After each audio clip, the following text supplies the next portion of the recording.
Howdy, everyone. I'm Stephen Brueggerhoff, horticulture agent with Brazoria County AgriLife Extension in Angleton. But I'm here participating with a team from Aggie Horticulture. We've got a group of experts that are out here to support this program, this broadcast, that will be answering questions as you submit them. We'll start in just a minute to make sure that we have enough people that have wanted to attend, that make sure that they can get online and attend. The programs themselves are brought to you by Aggie Horticulture. Aggie Horticulture is a fantastic organization. I'm very proud to be a part of the AgriLife team and the AgriLife family. We're here to improve people's lives. We're doing that through different programs like family and community health, horticulture, research, agriculture, ag and natural science, ag and natural resources.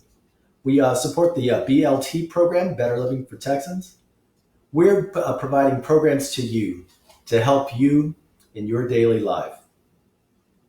I'll give a shout out to some of my horticulture colleagues that are out there. I know Janet, Boone, Fran are out there. So thank you all very much for supporting this and helping us answer questions for the folks that wish to. This program typically will go about 30 minutes, maybe 40 minutes at the very most. But we'll make sure to keep on time and keep you productive in your life. Give a shout out to my camera person. Say hello, camera person. Hello, camera person. Excellent. Thank you very much. We'll be monitoring some of the questions that'll be coming in as well. And when they're posted to me, I'll go ahead and answer some of those questions live. So ask anything you like. We'd like to help you understand how to engage your life better with best practices in horticulture. We have additional programs that'll be coming up every week, Wednesdays and Fridays at 1 o'clock Central Standard Time. Aggie Hort Facebook Live will be providing programs to help you with your gardening needs. Everything from maintenance programs like how to better manage your irrigation system at home. We'll have a grafting program by one of our pecan experts and one of my mentors, Dr. Larry Stein, in a couple of weeks. He may be on next week, I'm not sure, but you'll have to keep up with us to make sure that we're providing, that you know what the schedule is like. So we've got a great team that are working on this program. Lisa, hey Lisa, thank you very much. Anyway, I think it's about time to get this program started. What do you think, camera person? Let's go for it. All right. Well, I'm here to talk a little bit about herbs. I've got a distinct investment in herbs. I really love herbs. I've been working with plants all my life. My mother helped to instill that love of nature by helping me to garden at home. We started what I would consider to be kind of a victory garden at home when I was little, growing up in the 60s. We were growing our own vegetables, and that included herbs. And I got my love of herbs at that time, understanding how to use these plants that we typically think of as culinary plants to improve our palate, to improve the plates at home. I want to ask the viewers a question really quickly, and please respond in the chat item on Facebook Live. I want to ask you what your definition of an herb is. And we're talking about, the ones we typically think of, like basil, the star of this program, basil, oregano, rosemary. What is your definition of an herb? And go ahead and write that in the chat line. And I'll give you my definition in just a moment. I want to cover a few things in this program as well. I will talk a little bit about some myths in horticulture using herbs as well. So one that I think you'll find very, very interesting. So has anybody written in their definition of what an herb is to them? Not yet? Not yet. That's okay. It was an experiment to see if I could engage the viewer a little bit more intimately. So I looked this up, and I've adopted this as part of how I think about herbs. I think of herbs as any plant with leaves, seeds. Camera person, we've got quite a few replies. Flavor enhancers, plants I can cook with, good food, aromatic, used in cooking. Okay. along those lines. So it sounds like it's y'all are pretty much spot on. I heard from the camera person that they're used as a flavor enhancer. What was another Used in cooking, used in cooking? seasonings, medicinal properties, Medicinal properties as well. Yeah. backyard cooking adventures. So I think that the definition of what an herb is almost as personal as what people define how people define a native plant, right? So an herb is any plant with leaves, seeds, or flowers used for flavoring, food, medicine, or perfume. They're useful plants. There's a great book that I've read called Edible and Useful Plants of Texas and the Southwest. It's a book mostly covering native plants and how they're used culinarily. There's also another book by a gentleman named Matt Turner. He's a son of a botanist, and I said that right. He is Matt Turner. He wrote a book on useful plants of Texas, and that's taking plants that we have seen maybe in natural areas and giving them a story, making them more personal, talking about how some of these plants were used as well. So expand your knowledge while you're at home. You can be productive just doing a little bit of research. So again, we're defining an herb as any plant with leaves, seeds, or flowers used for flavoring, food, medicine, or perfume. Now, I wanted to hit you up with a really simple fact, or what I consider what I've heard come across my desk. So as an agent, we're responsible to the county. Brazoria County is a fairly large county, and it is growing. And I get quite a number of phone calls and emails regarding aspects of how to maintain a lawn, how to maintain a tree. And one question that I've gotten before is I've gone to the store and I've bought a citronella plant. And citronella is being marketed or advertised as repelling mosquitoes. Can I use that to repel mosquitoes? So you know what the answer to that is? The answer to that is no. And here's why. Products that you might buy, maybe you're concerned about using a product that contains DEET in it, the active ingredient DEET. And you've gone for a product that does contain essential oils from herbs like rosemary, like possibly basil, from citrus plants, etc. And you're thinking, well, I don't know, why can't my orange tree provide enough of a repellent to keep out the mosquitoes out of my yard? If I put enough of this in my yard, is it going to get rid of mosquitoes? And the answer to that is no. These plants may have a repellent property involved in their biology for themselves, but they do not act as an atmospheric repellent. So again, the plants themselves, these basil plants, for instance, these plants are members of the mint family. Most of the members of the mint family, except for when they don't, are aromatic to some degree. They're aromatic. They have this wonderful scent to them. They'll produce a taste, and all of that comes from the oils that they're producing. Little glands that they're producing oils that provide that scent or that taste. So while the plant may be expressing some of those oils, maybe earlier in the morning when it's warmer, and you're getting to smell that wonderful scent from these plants, it's not concentrated enough to act as a repellent for your entire yard.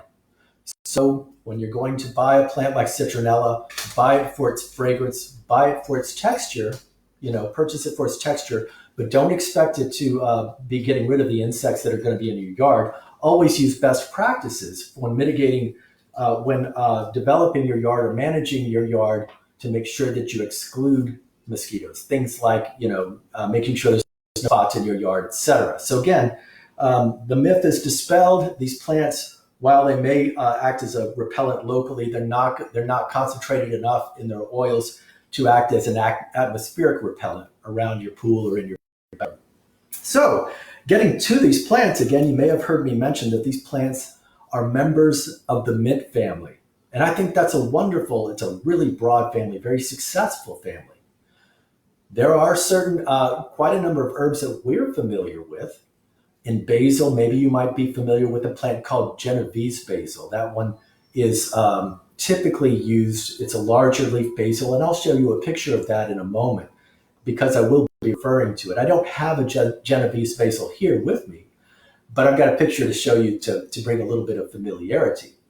But when you're working with these particular plants, understand that they're in the mint family. Members of the mint family look a certain way. If you've ever bought or grown mint itself, like spearmint or peppermint, and you've handled the stems themselves are square, which I think is pretty cool. If you're trying to introduce other family members or even children, get them engaged with plants like this. Plants that are aromatic, that smell wonderful, that have this wonderful feel when we pet them, right? We want our children certainly and other family members to engage with these plants. And some of these plants can handle a little bit of handling, right? So square stems, the cool thing about this plant family is there's variability in the colors that it will produce either along its vegetation itself, the leaves, or in the stems. On these leaves, there are little glands that are producing some of those oils. Other members of this family, oregano, believe it or not, rosemary is in this plant family as well. Very diverse plant family. And a lot of the plants that we use from that family, a lot of the plants that we use culinarily in that family, which I think is pretty cool.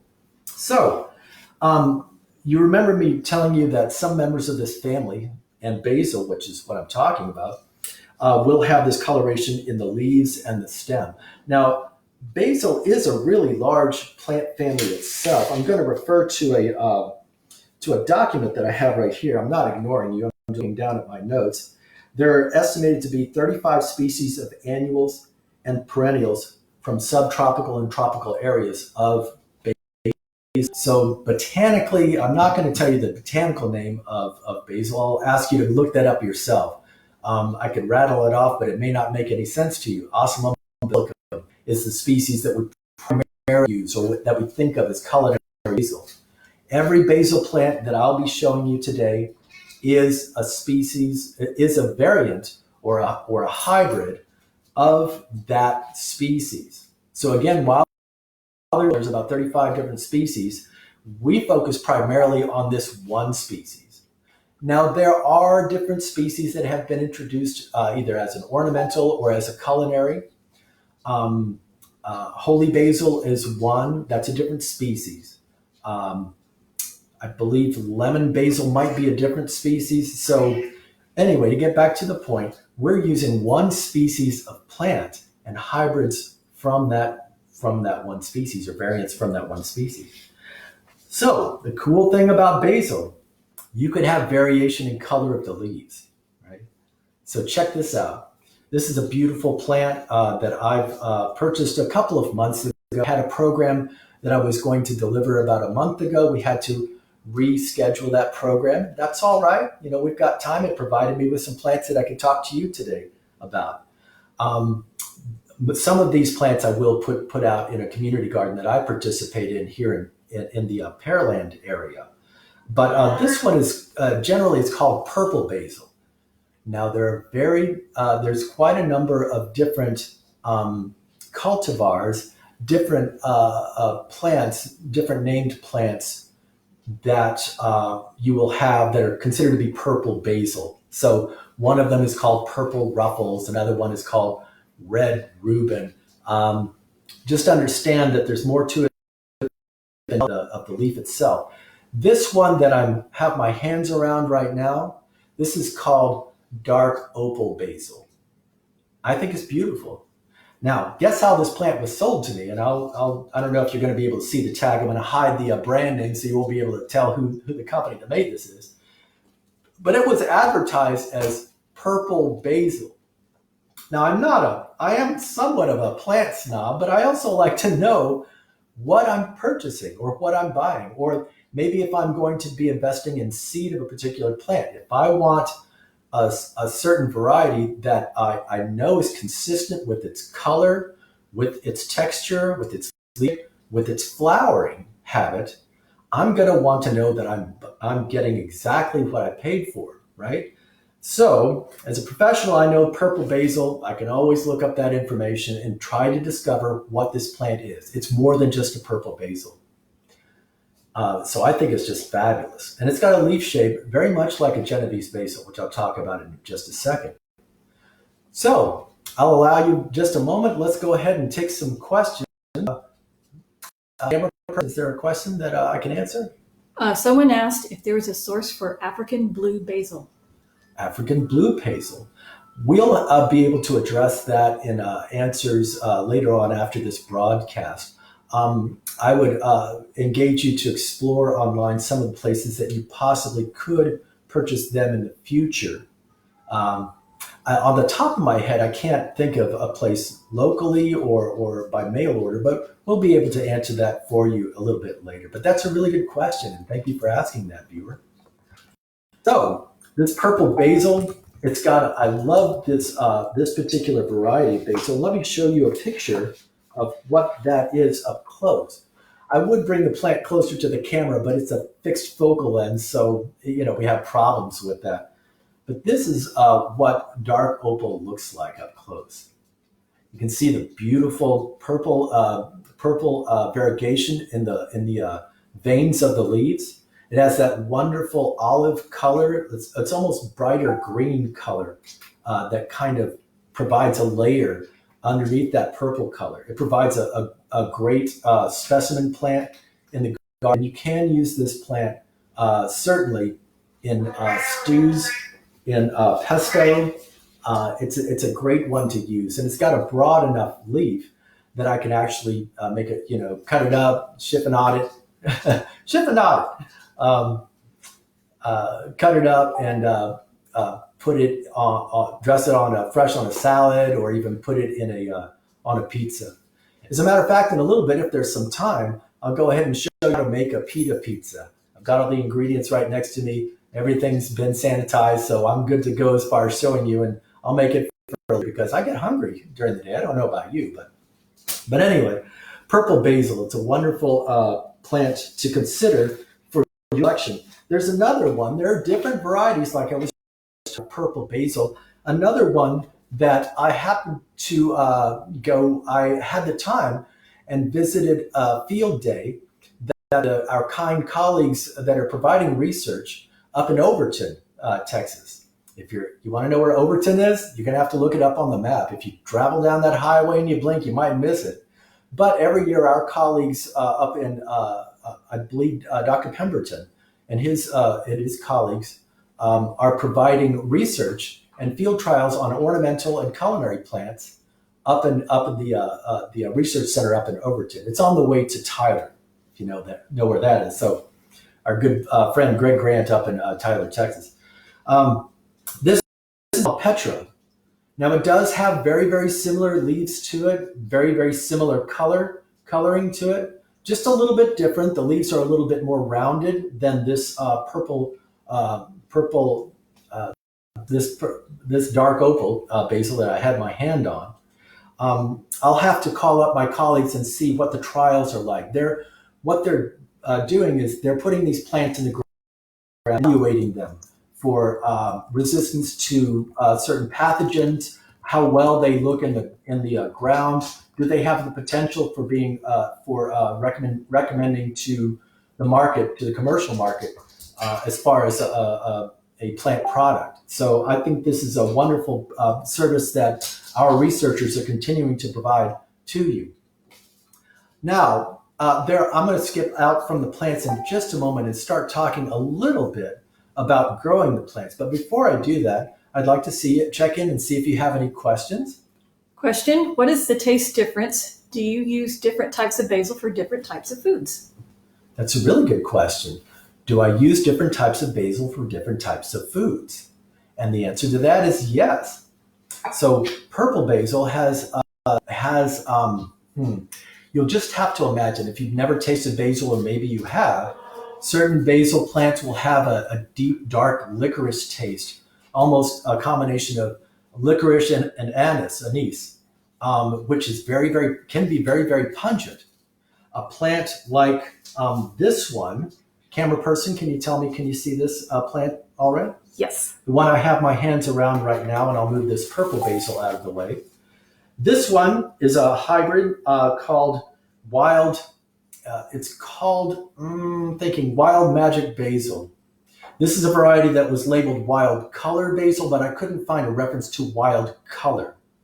So I'm calling it something very, very similar to research. So this particular basil, even though it is it is the same species as these other basil plants, it is a sport that was developed by a German company called Herbalea, Herbalea. So a German company named Herbalea. I believe they released this in the mid 2000s, I think. So if you're looking online and you're trying to research certain herbs like basil or oregano or whatever, sometimes you might get this weird kind of name associated with it. It's not a botanical name. This is a company name called Herbalea, right? So wild magic basil is developed by Herbalea.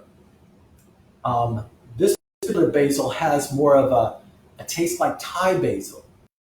Right? So it's the same species as this purple basil. It looks a little bit different in the leaf shape, and it certainly has a different flavor. So this is what wild magic looks like up close. Can you see that all right, camera person? Just nod your head. Yes, you can see that. The leaves are a little bit more crenulate. They're kind of wavy. They're a little bit smaller than the purple basil, and it produces these lilac flowers. And it tastes really strong. The stronger basil, like this one, like this wild magic, or maybe a Thai basil, you can use them, cook with them a little bit longer. They retain their flavor a little bit longer. So some basils, like this purple basil or dark opal basil that I was talking about, it can lose its flavor pretty quickly if you're cooking with it. So you want a shorter time, or maybe add it to whatever product you're using it with, right at the end of cooking. But you can cook a little bit longer with a stronger basil. So we have another question. I'd like to go ahead and answer that really quickly. Yeah. Is there a variety that grows easier than others? Wow. All right. So let's get into the growing. Let's get into how these plants actually grow, and some tips on to consider when you are growing these plants. Basil themselves, I consider them. There are some species that are true tropical plants. I consider all of the basils that we work with as subtropical, right? So we treat them as annual plants, meaning that they go through their entire life cycle in 1 year. And that's been my experience with all the basil that I've worked with. So I'm broadcasting from the upper Gulf Coast Bend, a little bit south of Houston right now. And we can grow basil a good 8 months out of the year, maybe a little longer if we're lucky. Basil, because it's a subtropical plant, if you're trying to raise it from seed, for instance, you need to start with warm soil. If you're going to start from seed, maybe out in the ground outside, or if you're trying to propagate it indoors, you're going to need to warm the soil that you're working with. Bring it up to be about 60 degrees. Outside, wait till the soil warms consistently at 60 degrees, holds its temperature. Inside, you can modify that. You can maybe start it earlier, like we do tomatoes, by providing a little bit of bottom heat to that media that you're working with. So again, these plants germinate quite readily with good bottom heat. And typically outside, we'll get that right around mid-March or late March. Now, as far as ones that propagate easier or better, I've found the same kind of consistent luck or skill. I've had the same kind of consistent skill with Genovese basil, with large leaf basil, with spicy globe basil. I can get seed for that one. Some purple basils, I've had a lot of luck with those germinating them. They've all consistently come up for me from seed, so I wouldn't say there's one or over the other. But I like that question because this particular plant that I'm talking about, so again, from seed, make sure the soil is warm. When you're putting it in the ground, just provide an enriched soil for it. Basil likes to grow in a nutrient-rich soil. But you can achieve that by just putting in well-composted material, mixing in well-composted material in a bed that you're creating, either in a raised bed here in Brazoria County. We have high clay content in our soils. The pH is just right for basil. pH in our soils is about averages between 6.2, 6 to 6.5, and that's perfect for basil. So the pH of the soil is not a problem. We do have very productive soils. Unfortunately, they do tend to become easily saturated. So in our area, we have to modify the soil itself. We have to build up a raised bed just to get these plants to actually grow well. So modify the soil, potting media that you get off the shelf. I'm not going to name any brands. Just make sure you're getting something that the benefits to working in a container and working with a bagged potted media is that it's more sterile. It's a more sterile environment. Basil itself can have problems with fungal pathogens, which makes a big difference on how you maintain these plants, right? What that means, I'm not going to go into detail about that. Just understand that most basil plants are susceptible to fungal pathogens. Unfortunately, we live in an area where we can grow quite a diverse number of plants here in and around the Houston area. But it's so humid sometimes that can have an effect on the plants that we can grow.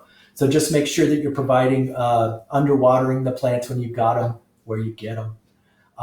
You can provide that by drip irrigation, setting in drip irrigation, or with a wand, just making sure you're not wetting down the tops of the leaves, watering at the right time of day, etc. So getting back to this wild magic basil, this is a patented plant. That means that even though basil is easy, basil itself is very, very easy to propagate.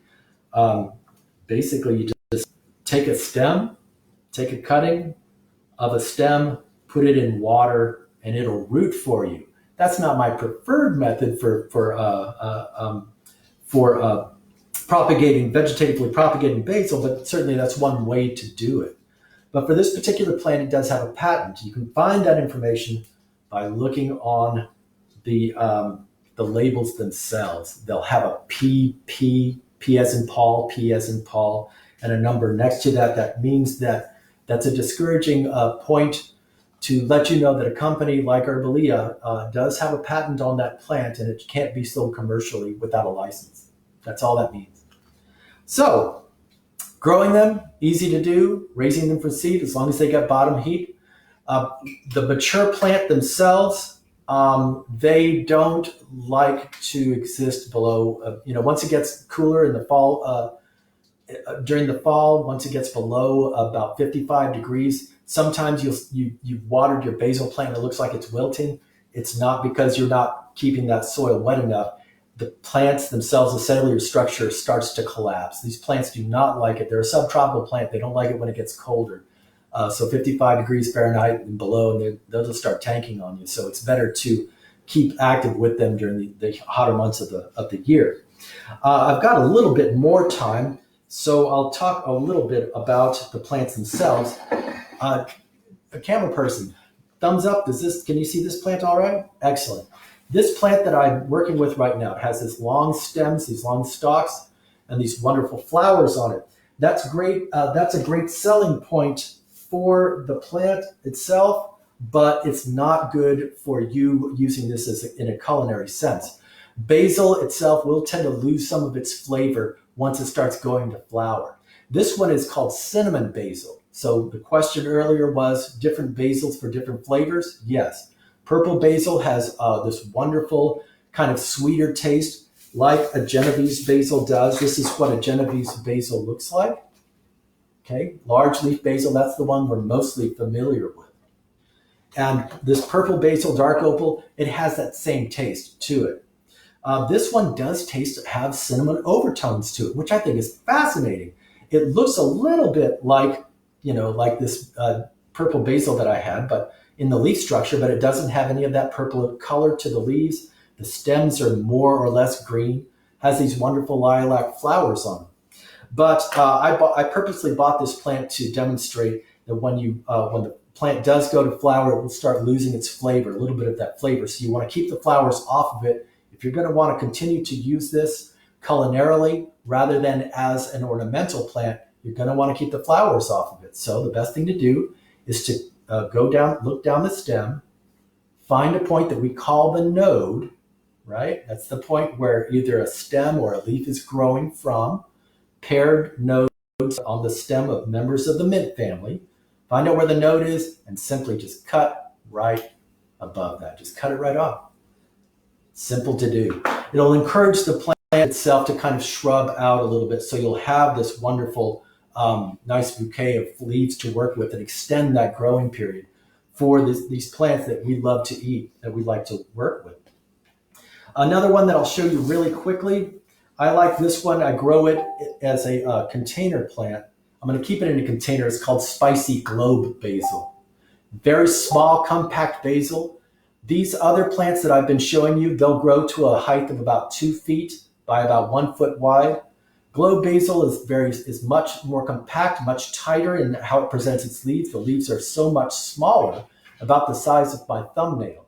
Now this one's called Spicy Globe Basil because it has a little bit of a kick to it. It's a tiny little basil, but it packs a little bit of a punch. So I'd be a little bit concerned about maybe putting that on a pizza. I might try to make some pesto with that. One last basil that I'll talk about for flower that I'm using strictly as an ornamental is called Cardinal.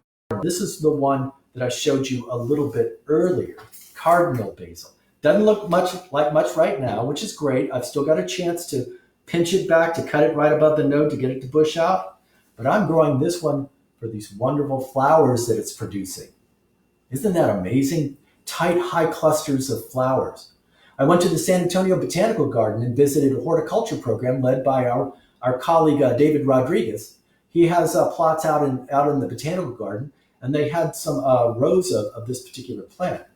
San Antonio Botanical Garden is a great place to go to when you've got the time, when you can travel. Just visit those gardens. They've got a great children's garden, great programming provided by my colleague, Aggie horticulturist David Rodriguez out there. So folks, I think I'm about out of time. I'm going to purposely take another 5 minutes and demonstrate and show you really quickly how I make a pita pizza. Now, this is all sterile. This is all sanitary. Again, thank you for joining me today. We're going to continue on for another 4 minutes, but thank you for joining me. My name is Stephen Brueggerhoff, horticulturist in Brazoria County. So making a pita pizza is simple. Can you see that okay, camera person? Just take a pizza. Take a pita bread. It's already got the shape and it's round. And get your ingredients together. Simply take some wonderful slices of tomato. Maybe you like to work with pasta sauce. Get some leaves off your basil. We really like this purple basil that I've been working with. Now, what I'm going to do first is I'm going to lay these fresh basil leaves down on top of the pita bread first. And I'm doing that because if I put these on top and I'm baking it, the baking temperature is going to be 400 degrees in the oven for no more than 15 minutes. Remember, we're working with a pita that's already been cooked. All we're doing is heating up the ingredients on top. Put the fresh basil leaves on first because they will dry and they'll lose their flavor if you keep them on top. So then take some tomatoes, simply take some tomato slices or pasta sauce if that's your preference. Put them on top of the basil leaves. Got it so far? All right. Take any kind of cheese you like. I happen to like mozzarella cheese. Mozzarella cheese is my fave. Right. Sprinkle it on top.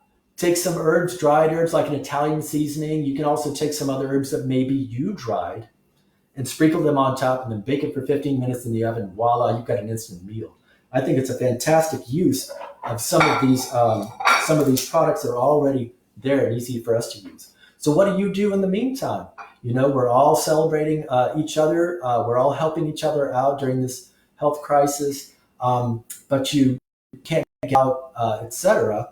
I would ask you to research, explore more, discover some of these places that you can buy that may have a plant like Spicy Globe Basil as a seed. Support those organizations that are giving back to the community as well. There are seed sources that give sharing benefits to other places in need. Do some research. Find out about the diversity of plants, especially the diversity of basil that you can incorporate into your life. Everyone, thank you very much for joining and taking the time out of your day to view with us. Remember, Horticulture is here for you on a daily basis. We are an essential part of Texas government and Texas administration. We're educators. We're here to help you, help support your efforts in living a better life. Join us on Aggie Hort Facebook Live every Wednesday and Friday at 1 o'clock Central Standard. This is Stephen Brueggerhoff, Brazoria County AgriLife Extension Horticulture. Thanks again. We're growing gardeners.